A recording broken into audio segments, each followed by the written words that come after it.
Hello everyone, today I'll show you how you can see comments on Twitter. So at first open your Twitter, then if you want to see this poster's comment, then you have to click on this blank area right here.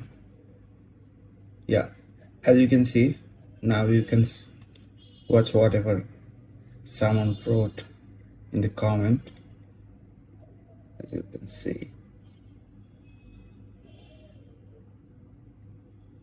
Alright, if you want to see your comment, like whatever you maybe replied to someone or so, for that you have to go to your profile, then click on this profile button,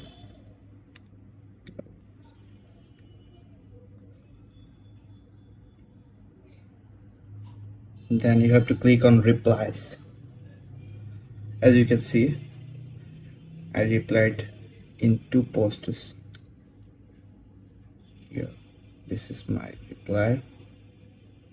So this is how you can see comments on Twitter and your replies. Thanks for watching.